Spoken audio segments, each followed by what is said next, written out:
guys, welcome back to Beauty School Bobbi on Beauty and Style Network. Today we are here with sha-von Jones, master wig artist and Tennessee Beauty Professional Award winner. Hi, welcome to the show. Hi. Thank you so much for doing this. I know we've had to reschedule a few times, so yes. I'm thankful that we were able to connect. I'm so sorry that we had those little hiccups, but I'm so happy that we've been able to get this time together. So I didn't even meet you or anything like that. I'd seen your work prior to the Tennessee Beauty Professional Awards, but you were the winner of the Tennessee Beauty Professional Awards. And so I got to meet you when I came out to your studio, and I was absolutely blown away. And I remember being like, I have to get you on the show. Like, what you're doing is so cool. So I'm so happy. Thank you. So I want to jump into a little bit, just like right off the bat, of what it is that you do. Because you have a really cool job.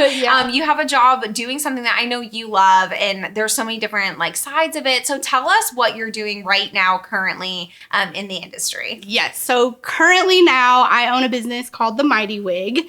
And it is, so I do a lot in it. It's kind of like in a salon where you have like multiple services that you can provide people. So I repair wigs. I actually can make custom wigs from scratch. I also can make hair extensions. I do a lot of creative wigs with art, creating what I call wig sculptures or hair sculptures, and just trying to get that out into the world, starting here in Knoxville and allowing it to go wherever it needs to go, and just showing people that there's so much more to hair. Yeah. You know, there's so many avenues you can take with it. Yeah. And what I love about your story, and we'll get into like beauty school and all of that stuff in a second, but what I love about your story is like you did a complete 180. Like none of this is what you'd planned on when you went to beauty school. And for you, and as we were talking about your journey and how you got to this place, there's so many things that like lined up that needed to happen to get you to what you're doing and following your passion that you didn't even know was a passion at the time. And I think that that's something that's so special. Like sometimes you're going to get into trying something new, not even know where you're going to end up, but really find your place in the industry. So I think a lot of people come in thinking, oh, I can only do this, or I have to do this, and I'm XYZ. Like that's just not the case. Yes. So I think like your story is so inspirational. So I'm so excited to talk about it. So even like if we go back to as far back as just like a couple of years ago when COVID, when everything happened with COVID, that brought you back to Knoxville. And that's kind of why you're in the place that you're at now. So talk to me a little bit about like coming home and how that happened and how you found the place that you're in. Yeah. So coming home. So what initially prompted coming home was being able to be here for my family. My dad had open heart surgery. So I wanted to help take care of him. And that was like the initial, like, I'm going to go home and help take care. But it was temporary, right? Like it was like, the great thing about theater is that it's contract work, so I could take a contract or not. So it kept me kind of open to be able to do that.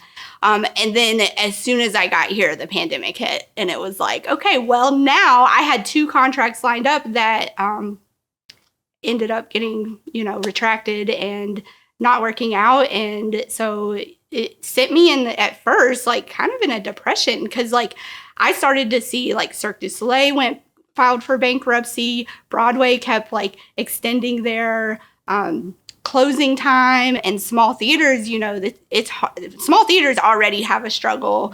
And as far as being somebody who always worked in a wig department, hair and makeup, we were always the bottom of the totem pole anyway. So for me, I was just like seeing my career that I had worked so hard to get into just like crumble, and it actually first sent me into like a pretty big depression. And I actually started, I found a guy that's out in London, and he was offering these like classes on just styling wigs. And I was like, I need to do something to bring me out of this funk. Yeah. So I started taking them, and I was like, you know what? I'm going to take this unemployment money. I'm going to get a studio here in Knoxville, and I'm just going to see what I can do from here. And here I am 2 years later, over 2 years now, and just like figuring it out, It's surviving. So cool. Yes, I love that. And like I said, like you might not have ended up back here. I know that you were traveling and doing other things before. So who knows, like you would have even like settled. But I think in life, sometimes it happens that it's like where you're meant to be is where you are. And I think that that's so special. Yeah. So you're in your like the cutest little studio. Like I loved it. I was like, oh my gosh, it made me so happy to come in here every day. So you're actually in a pottery studio. I am in a pottery studio. It's perfect for me. There are other people who don't do pottery. It's just, they just have this big warehouse that you saw cut off into little cubicles, and I have a little 8x10, and it's perfect size for everything I do. I am starting to outgrow it. Yeah. Crafts, take a lot as far as I have you saw, I have a tower of drawers that are literally full of hair. Yes. It's 10 drawers that is just hair for building wigs and ventilating and stuff like that.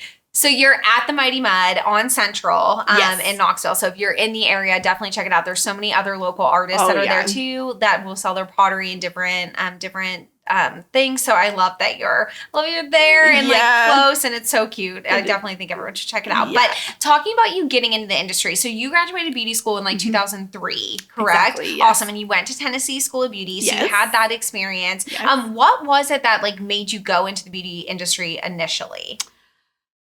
Good question. I think I always knew I was going to be a hairstylist. I honestly cannot remember when I didn't know I was going to be a hairstylist. When I was 12 years old, I had this crazy long blonde hair, and I wanted it cut up to my chin. And my mom was, I was 12. She was like, "No, you're still too cute, my little girl. I want you to have your long hair." And I was like, "Okay, I'll do it myself." Oh my gosh. So I cut my hair off up to my chin. I was like, "This is what I want." And oh my gosh. It was... Was it okay? Did it look good, or did you have to get it fixed? It's funny because, I have a lot of hair. Yeah. And so when you cut this much hair up to your chin, you kind of look like a mushroom. Yeah. And I was tiny. I was 90 pounds, 5 feet tall. And so my grandmother actually took me to her hairstylist, who was this, really great hairstylist in Lexington, Kentucky at the time. And he was like, "You did a really good job on getting a straight line." And he just went through and layered it and thinned it out and made it to where it wasn't big. I love that your first experiment with this was chopping your hair off. Yeah. Oh yeah. I went for it. Yeah. So you were always going to do this, but were you thinking when you went to beauty school that you would be behind the chair? Was that kind of that was the plan. I really never explored or knew other avenues. I grew up in Knoxville. I was one of those people that was like, well, you can work behind the chair, or you can move to LA and be a celebrity hairstylist. And I did have that in the back of my head. I have family out in California, so it's I'm going to move to California. I'm going to be, I want to be a celebrity hairstylist or just somebody working in a high-end salon. I always knew I wanted to be on the more high-end, fast-paced salon environment. Yeah, and you did that for a little bit. You did work. I did for 9 years. Yeah, so you were behind the chair, thinking your career is just on this trajectory. Did you love it? Were you happy? I did. Yeah, I did love it. At the time, I was working in a smaller town, and I worked for an Aveda salon and spa. I had a beautiful clientele that stuck with me for the whole 9 years, and I loved it. I still to this day have those relationships, and that's what I loved so much about it. But I felt limited. I felt kind of stuck in my creativity, and I didn't know what to do about it. I was so I'm in this little town. What do I do? What do I have access to? This was internet was definitely a thing, but you didn't really have a lot of social media, and social media wasn't used the way it is now. Yeah. And things were just more closed off. It took a little more effort to find other avenues than it does now. Definitely. So how did you end up in the theater? What was your first step into doing wigs? Because you weren't doing that at all behind the chair, right? Did you have any access at all to wigs for 9 years? No. Ever. No. I remember there was one client that would come in, and she wasn't even my client, and she would bring these wigs in and ask for them to be cut, and none of us knew anything about it. I remember my coworker being like, "Yeah, sure, I'll cut it." And it was okay, but now I look back on that, I'm like, man, we really jacked that lady's wig. You had no business touching that. No, not at all. So intro into theater. I actually had a client at the time, and she was also one of my really good friends too. She was on the board of directors for Playhouse in the Park, and they were doing a production of Footloose. And I was really into dance growing up. And at the time, I was taking ballroom dance classes and I was telling her about it. And she was like, you should come dance for the show and this and that. And I was like, okay. I had never, like, I didn't grow up going to theater. I didn't watch a lot of theater. I knew Footloose because of a movie. Right. I don't even know if I knew it was a play at the time. You know, I was just really ignorant to the whole industry. That part of it. And so I was like, yeah, sure, I'll come and do it. And, you know, it's a community theater. So we had to buy our own costumes and do our own makeup. And I just ended up backstage just like helping people with their hair and their makeup and bringing stuff in from the salon and just having a lot of fun. And I hated being on stage. Like, I would hate not it. For you, not where you needed to be. No, not at all. Like, it was like I could go from being able to dance to like not being able to walk. Yeah. You know, I was so nervous and it just wasn't for me. So that kind of like, but it spawned this. I kept going back for different shows, working, you know, just helping people. And then I was introduced to the costume designer for Murray State University's theater, Johnson Theater.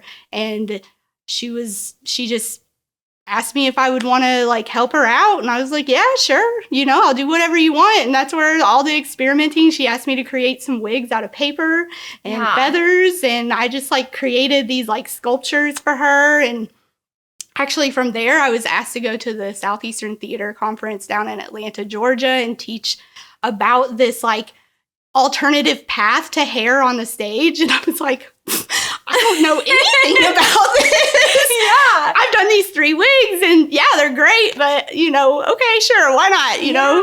So I did that and it's just been progressing from there. I just keep, every time a door opens, I just step through it and the doors keep opening, you know? And in the beginning, it wasn't a lot of money. I actually did a lot for free just to get the experience and meet the right people and you know, there's definitely a lot of that like pro bono time where you're like, you've just got to get the experience. And instead of like having the mindset of, I think this is where sometimes people like put themselves in a box, is like, instead of having the mindset of like, oh, I'm doing this for free, but like there's value in the education that you're learning. So Absolutely. Like if you can like put an emphasis on the value of that and of learning from other people that have been doing what you want to do or that are in that and just like soaking it all in, if you can be open to that, I just think you're such a testament to like where that can bring you. Absolutely. Was there a moment when that you can remember that you were backstage or, you know, starting in the theater process where you were like, oh my gosh,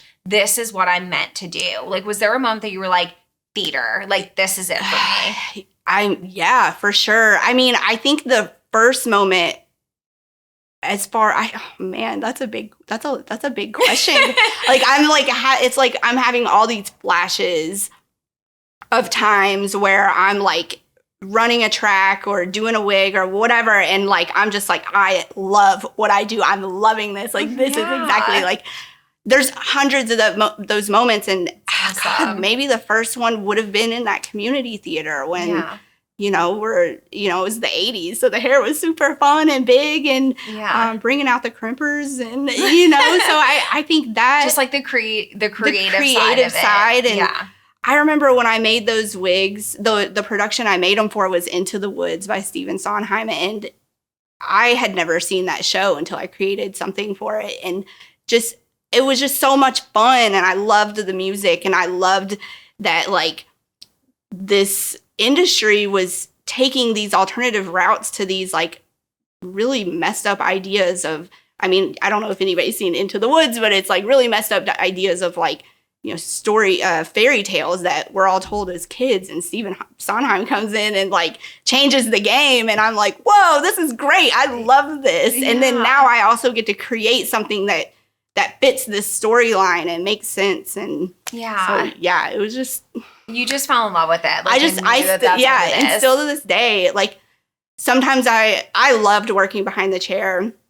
Mostly because I loved my relationships with people. Mm-hmm. But for me, I didn't have the way I feel when I'm working backstage or building a wig or whatever it is, like wasn't there for me when I was working in a salon outside of the relationships. Not that I didn't love it. I really did. Mm-hmm. But yeah, man, I think about my life in theater and I just am like so blessed that I had that, you know, especially like the path I went.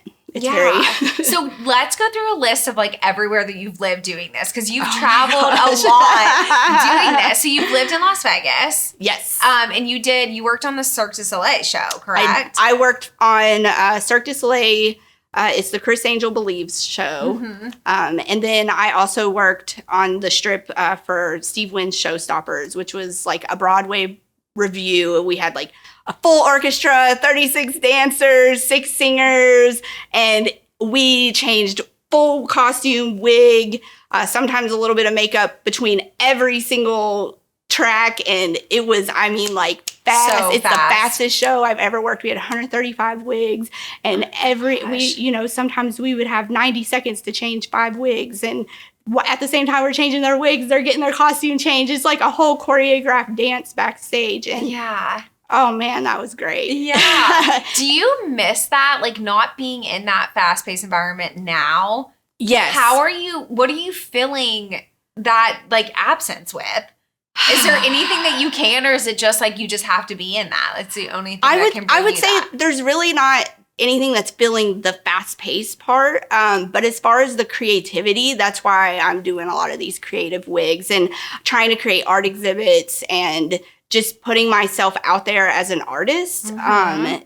I am a hairstylist, but I'm also an artist. Yeah. And so right now I'm going through this like transition of I want to be viewed as an artist. I want my work to be viewed as art, and I want to exhibit it as art. So now I'm trying to think of like the word I would use for it that would compare to that fast pace, but the adrenaline of meeting people and like showing them what I got and, determining whether it's art or hair or what it is, it's kind of like you're fighting for it, and that feels really good. Yeah. Well, I love that. So you also you had a really big role in like the Shakespeare world, right? Like, so these festivals that happen, that was kind of a really big part, or like a really big step for you into the industry as well, right? Like doing these festivals. So tell us a little bit about what that was like.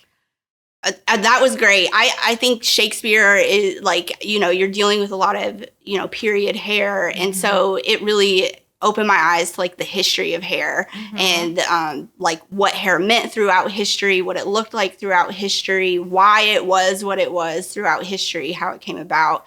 And it's really where I got good at my like hair molding skills, I guess, but yeah, I mean, I worked for Utah Shakespeare Festival, which is like one of the bigger festivals in the country, and Chicago Shakespeare Theater, Idaho Shakespeare Festival.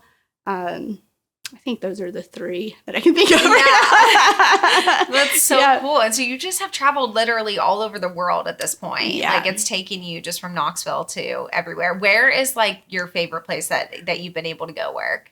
Well, I loved Las Vegas. Did you? Okay. Oh my God. I loved Las Vegas. I loved the energy of Las Vegas. I loved working for Cirque du Soleil. I loved working on the Criss show. Like he's a magician. So everything was like these crazy pyrotechnics. Like I can remember being backstage and you're in this like hallway that literally fits. Like if you have to pass somebody, you're like on your side, like crossing each other's paths, sometimes with like costumes and stuff in your hand. And I just remember and it's pitch black and I'm standing there waiting for my next change. And there's just like fire over my head. And it's like boom, boom, boom. And like, I was just like, this is the coolest thing ever. I cannot believe I'm here right now, and it's so cool. And, working for a magician, everybody's like, oh, you know all the tricks? And I'm like, yes, I do.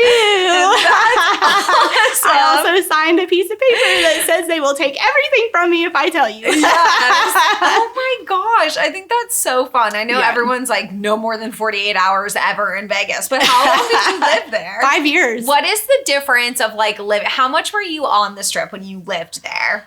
Like, other than going to work. Obviously, you're there not every often. night. I mean, I love the Strip for shows. Yeah. So the great thing about working for Cirque is that they did a lot of trade with other theaters on the Strip and even their own. So, like, we got to go and see shows all the time. Oh my gosh. And you know, backstage access and just like, there was just a lot of privileges, you know? Like I got to go see J-Lo and I was literally had my hands on the stage just because I was with Cirque du Soleil. So, and it was, you know, I didn't have to pay a thing for it. Yeah.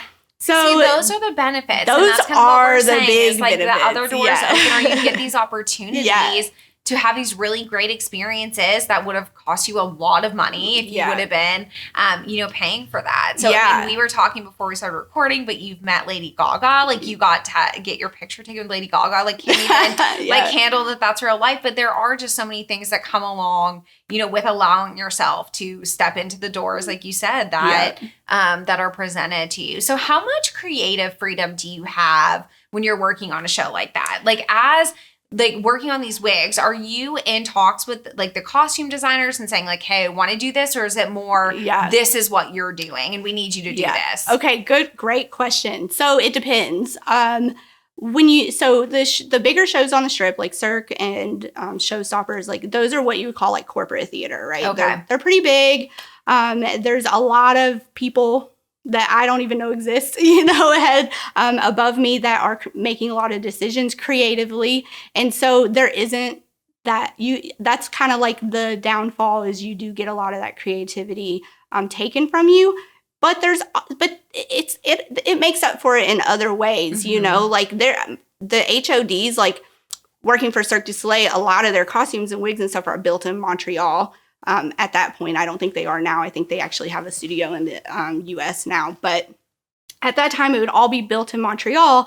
But then our job was to make it function for the show once we got it. Okay. So there was ways to be creative. And, you know, as the show ran, you know, it made more sense for us to take care of things like in the costume department outside of just always sending things back to Montreal. So like you got it, but it wasn't as you didn't. Yeah. So working in Shakespeare, that's a whole different story. It's much smaller production. There's not a lot of people above you outside of like the producer and director. The costume designer is the one who pretty much creates the design overall, and you go off of their rendering. So if they say like the hair is up, you're going to create something that the hair is up. If they say the hair is down, you're creating something where the hair is down.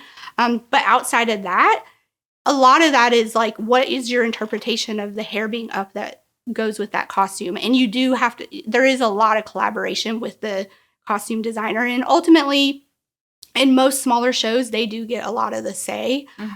But I've never worked with a costume designer or even creative head that wanted to just like squash your dreams and your creative aspirations. They want you to step into that role. So which one do you lean towards? Like, and maybe at different points in your life, maybe you could say like when you were just starting out, you maybe like the structure of them sending you the wigs and stuff. I know you only at this point, and I saw you like light up in your studio and just saw you like talking about your pieces. Like I know how much the creative part means to you now. Do you think that you could go back into a role where they're like, here, you have to do just this? Like I don't, because even towards the end of, you know, my career in theater, I was actually stepping into the wig designer role. So, which works way more closely with the costume designer. And, you know, it's very much a partnership and collaboration with the costume designer. And you have a team that you kind of delegate your ideas to. Whereas before, I was kind of part of that team that got the ideas delegated. Not to say I didn't have a say in anything. But yeah, I definitely found myself in Las Vegas feeling a lack of creative outlet as far as like my full-time job.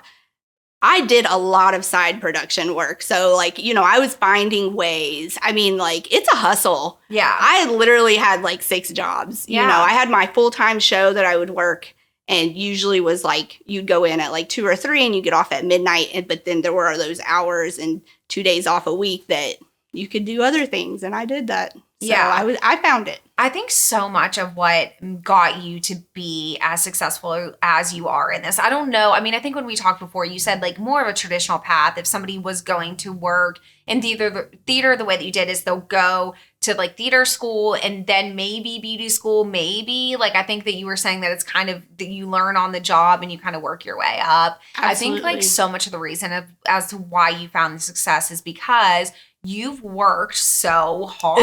Yeah. None of this has just been handed to you. I mean, it's been a lot of grinding. It's been a lot of time of you being so self-motivated. I don't know that this is definitely a path for everyone. I mean, but I think for the people that can self-motivate, and can really be like, you know what, I'm going to do this and no matter what it takes, like I'm going to make it happen. And like you said, you were working like 6 different jobs just to make it at that time. I think, you know, we've talked about this before we started recording, but so much of what a lot of the people that are coming into the industry now at this point, one is just instant gratification. And we talk about it all the time on the show, but they want immediate success. And it's just not reality. No. And it's not going to come without hard work. I mean, I think that, you know, it just speaking to where we are located in Knoxville, you know, if you wanted to kind of like slide through beauty school, like average person, get behind a chair, you can do well still.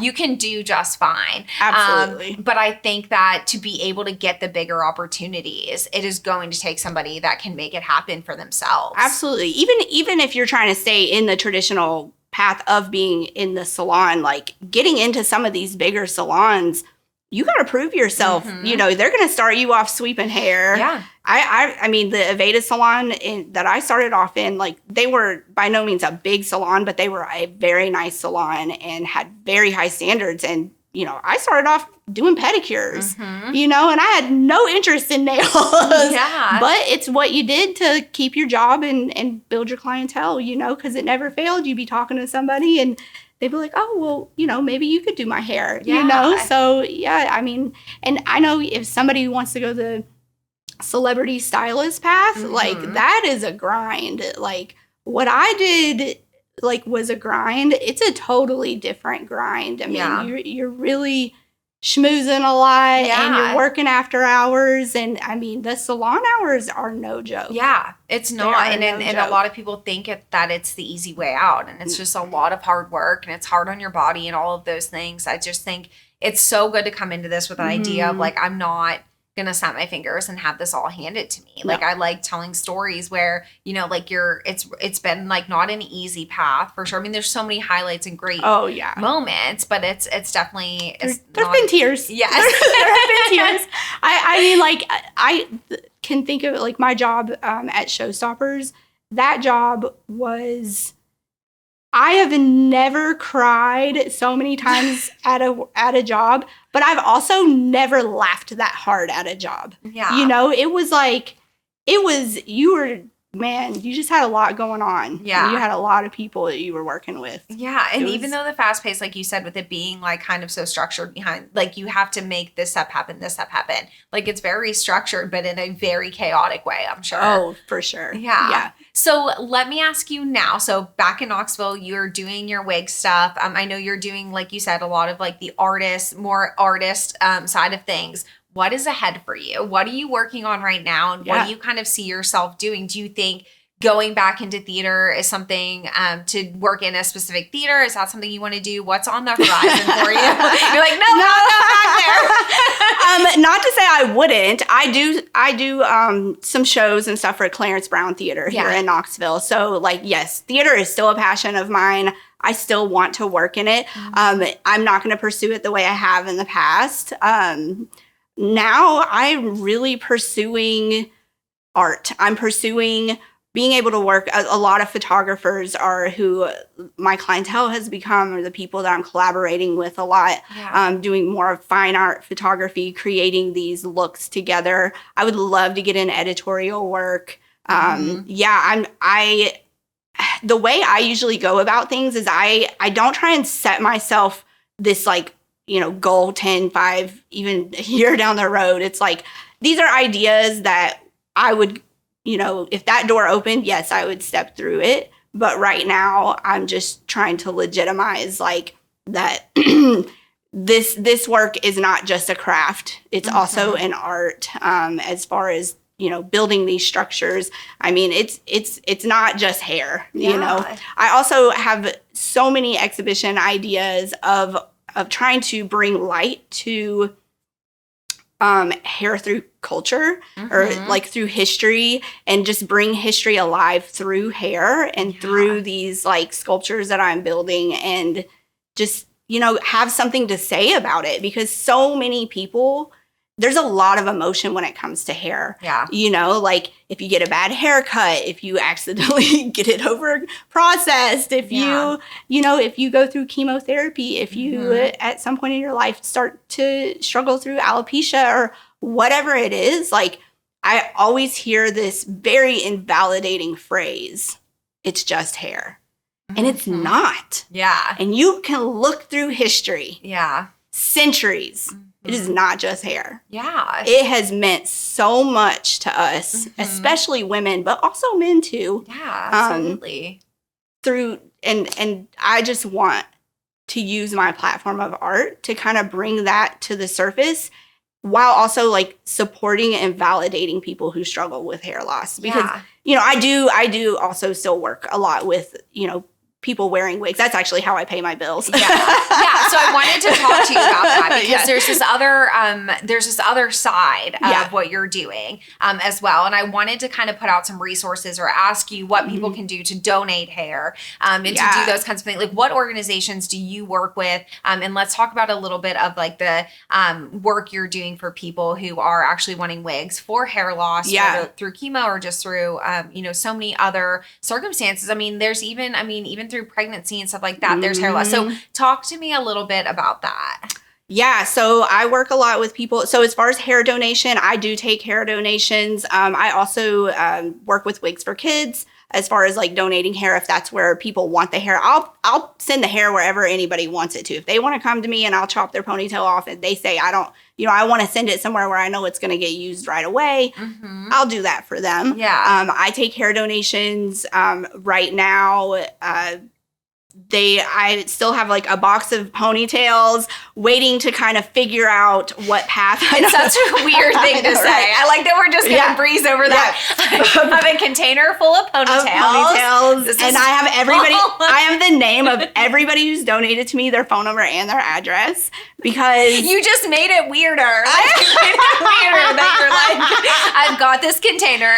I know, right? It's like, you know how serial killers will sometimes like stalking piece of like their victim. I've been listening to like a lot of Dateline recently, because I can't watch like scary things, but I can listen. And so I know something now is that on Dateline they'll say that serial killers will take like a memento sometimes. My God. And I feel does it count when they send it to you? No, are they asking? You're getting it.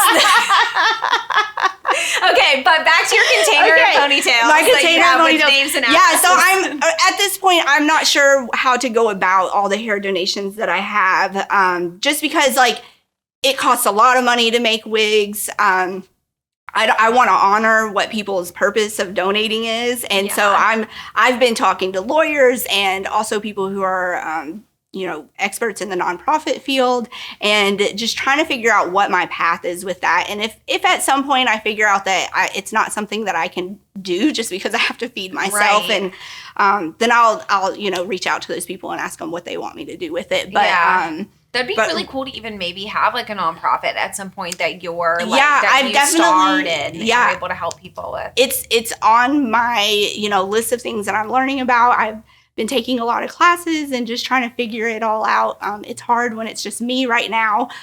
So I am looking for somebody who wants to learn how to ventilate, if you know anybody. But because it's extremely tedious work. I think when you would come into the school and spoke to the students, that is the one thing about this that is not like just not anyone can come in and do this. Like, it's extremely tedious work for you to build a wig, and so like there's a lot that goes into it more than just being able to be like, hey, I'm just going to donate this, or I'm going to donate my time to do this. I can understand where that becomes like just not cost effective. So I'm still trying to figure that part out. But as far as hair donations, like there's so many options out there. But I also have some clients that I've worked with where I have a girl I just actually posted on Instagram about her, but she had all her hair cut off before she started chemo, and she donated it to me, and I sewed it into a hat. Yeah. So now she didn't donate it. She asked me to do this for her. Yeah. But she now can put it on her head, and it's her hair. It's her hair. It's attached to the hat. And so when she doesn't want to wear her wig, like, you want to walk to the mailbox, you want to go to the grocery store, or even she posted a picture last night. It from my perception of what she posted, she just wanted to have the connection to her hair again. Yeah. You know, so Wow. And she'll have that forever. Sha-von, that's so special. I think that's so important. I think there's so much that you're doing that is like helping people. And that is like a way of bringing positivity. Because I think that's so much of you. I mean, as all of our guests now know, like, you're such a bubbly, like, sweet person. And I think like you have so much to give. And it's hard for someone like you. And I knew this when I met you, and I'm picking up on it more as we're talking. Like, there's almost so many different things that you can do. Yeah. That it's sometimes hard to be like, I want to do this. I want to do this. Like, it's almost like there's too many opportunities. Yeah. So I think, like you said, not thinking down the road too far, but just really being like, this is what's coming up for me. And who knows where that will lead you and lead to, you know, your next opportunity. Yes. But I think it's really cool to know you in this season. And to see not only what you've, you know, accomplished, because like I said, it's just something so different, something so special. And a million different people that have graduated Tennessee School of Beauty are doing a million different things. But this, I think, is so cool. And we definitely want to put up pictures of your wigs, because even as we're talking about this, I keep like looking over at Dalton, because I'm like, we need to get like the pictures, because I was showing all of them, you know, what you do. And what you do when we say wigs, what you do is nothing. I mean, I don't even know how to explain it. I know that, you know, that's why I've been kind of changing it from like,